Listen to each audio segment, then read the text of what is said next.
Deliver tayo.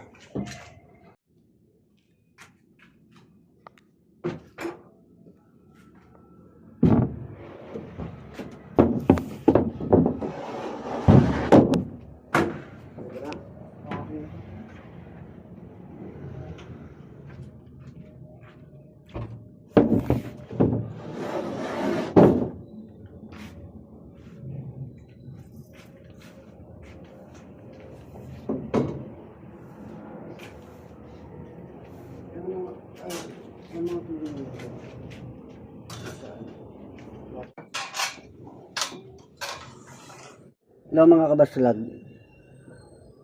magdi-deliver tayo ngayon ng tables and chairs na 60 pieces na chairs and 6 tables. Bali 6 sets ng tables and chairs ito.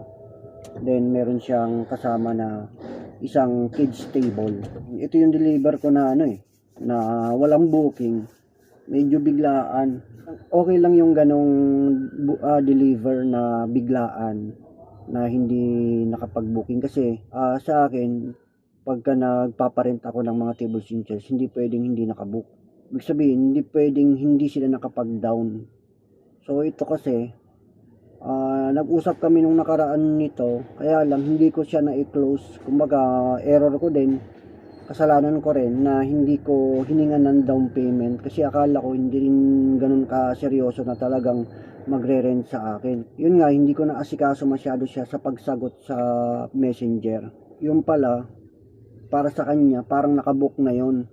Buti na lang kaninang madaling araw nakita ko, o pagising ko, chinek ko dun sa messenger, meron siyang message na kailangan ngayong umaga alas 8 ma-deliver namin tong mga tables and chairs. Buti na lang nabasa ko, kasi kung hindi ko nabasa at medyo na late na, magagalit yung customer. Pero wala talagang down payment. O sa akin kasi okay lang na walang down payment basta regular customer na, kumbaga lagi ko na siyang dinideliveran or lagi na nagre-rent sa akin. Pero kung hindi naman ganun, o first time lang na nag-rent, dapat talaga mayroon down payment. Ito first time lang. Pero nag-follow up kasi sa akin ng madaling araw, hindi ko na hiningan kasi message ko, wala naman ng reply na, pero nagbigay na sa akin ng address. Kaya ang mangyayari nito, doon na diretso ko na itong dideliveran, doon ko na sisingilin ng cash.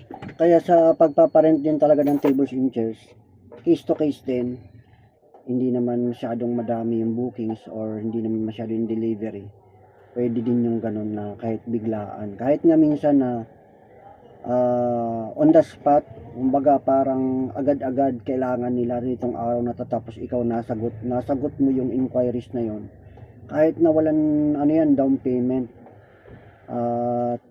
kailangan nila ng mga tables and chairs, pwedeng hatiran yun, pwedeng deliveran yun, lalo na kung wala ka naman na bookings. Kasi sayang din yun, kaysa wala kang income, wala kang sales, pagka ganun, pwede natin deliveran yun. So nagiging rin tayo rito, adjustable din tayo pagdating sa ganong senaryo.